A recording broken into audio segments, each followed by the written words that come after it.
लोग अक्सर मुझसे पूछते हैं जहां भी जाता हूं दुनिया में, और हर व्यक्ति जानना चाहता है अंतर हृदय से, पूरे प्राणों से, आखिर ये परमात्मा है क्या। और सारे दुनिया में परमात्मा की चर्चा चलती है, लेकिन किसी को इसके बारे में सच्ची दृष्टि उपलब्ध नहीं है।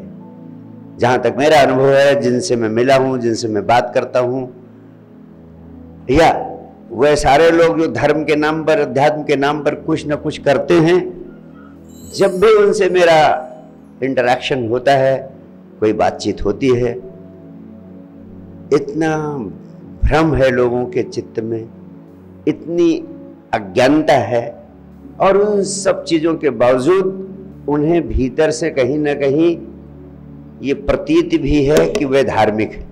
भीतर से कहीं ना कहीं अपने को पूरा धार्मिक और आध्यात्मिक मानते भी, और यही कारण है कि उनके जीवन में आनंद की कोई तरंग आज तक पैदा नहीं हो सके। और दुनिया में अधिकांश लोग परमात्मा को एक व्यक्ति के रूप में मानते हैं, और यह मान्यता इतनी पुरानी है कि सच्ची भी लगती है। जो चीज बार बार लगातार कही जाती है, उससे हमारा चित्त संस्कारित हो जाता है। और कहते हैं किसी झूठ को भी अगर 100 बार कह दो तो वो सच लगने लगता है, सच मान ही लिया जाता है, सच हो ही जाता है। तो ये झूठ इतना दिनों से कहा जाता रहा है कि इस पृथ्वी पर अधिकांश लोगों की यही मान्यता हो गई है कि परमात्मा व्यक्तिवाची है, कोई व्यक्ति है, कहीं बैठा है, वहीं से सारी दुनिया का संचालन कर रहा है। जबकि जिन्होंने जाना, जिन्होंने पाया, जो उस अनुभव से गुजरे, उन सब ने चीख चीख कर कहा परमात्मा कोई व्यक्ति नहीं, सातवें आसमान पर बैठा हुआ, जो आपके आरती उतारने से, गिड़गिड़ाने से, ज़्यादा जोर से झुकने से खुश हो जाएगा और कहेगा जो चाहो वो वरदान मांग लो। मैं आपसे कहना चाहता हूं, परमात्मा व्यक्ति नहीं, शक्ति है। लेकिन परमात्मा को व्यक्ति के रूप में मान लेने से 2 महत्वपूर्ण परिणाम हुए। पहला, तथाकथित आस्तिक जो परमात्मा को मानने लगे, परमात्मा में विश्वास करने लगे, उन सारे लोगों ने उस व्यक्तिवाची परमात्मा की कृपा पाने के लिए मंदिर, मस्जिद, गुरुद्वारों के चक्कर लगाने शुरू कर दिया, और सोचा कि वहां आते जाते रहने से उसकी कृपा मिल जाएगी। या वो ऐसे व्यक्ति रूपी परमात्मा को राजी करने के लिए, खुश करने के लिए खुशामदे करने लगे, हाथ जोड़ जोड़ कर गिड़गिड़ाने लगे, प्रभु तुम दाता मैं दीन, मुझ पर कृपा करो। या तो ये परंपरा चल गई। तो जो तथाकथित आस्तिक थे, व्यक्तिवाची परमात्मा को मानने के कारण बहुत सारे लोग धर्म के नाम पर, अध्यात्म के नाम पर इसी प्रक्रिया में लग गए। और जो तथाकथित नास्तिक थे, जो अब भी परमात्मा को मानने के लिए नहीं तैयार थे, वे मंदिर, मस्जिद, गुरुद्वारों का विरोध करने लगे, उनके खिलाफ बातें करने लगे। मैं हृदय से कहना चाहता हूं, ये दोनों ही दिशाएं गलत हैं। तथाकथित आस्तिक और तथाकथित नास्तिक दोनों ही गलत हैं।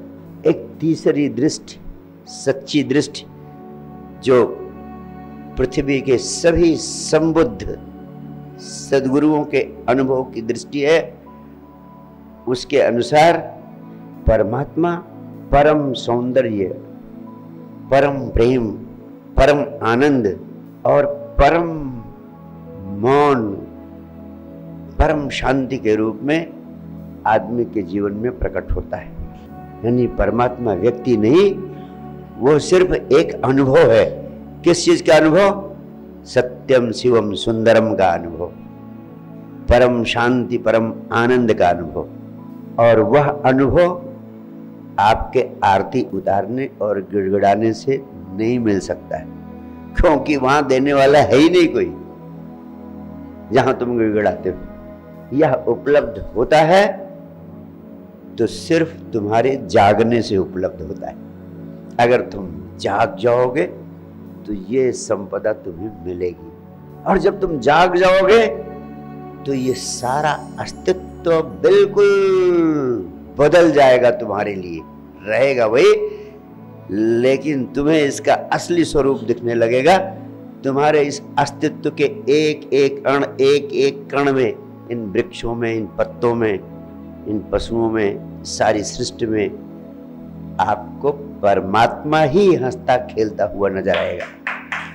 परमात्मा ही, और कोई दूसरा नहीं। जागे हुए आदमी ने आंख खोली और देखा तो ये संसार परमात्मा के रूप में दिखा है, और सोए हुए आदमी ने संसार को देखा तो वही संसार उसको दिखाई पड़ता जो आपको दिखाई पड़ता है, जिसमें लोग पूछते रहते परमात्मा कहाँ है, कौन है, क्या है।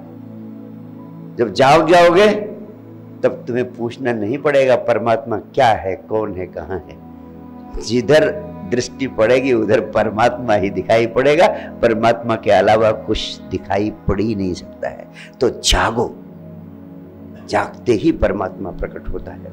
और उस समय जब आप जाग जाते हैं तो सारा अस्तित्व जीवंत लगने लगता है। जैसे ही आप परमात्मा को आकार की सीमाओं से मुक्त करते हैं कि किस आकार में है, राम के आकार में है, कृष्ण के आकार में है, जीसस के आकार में है, जब इसको आकार के बंधनों से मुक्त कर देते हैं, नाम के बंधनों से मुक्त कर देते हैं, उसका नाम कोई नहीं, उसका आकार कोई नहीं।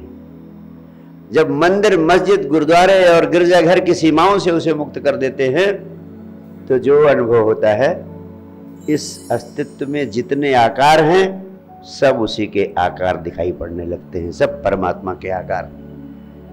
जितने नाम हैं वह सब परमात्मा के नाम हैं।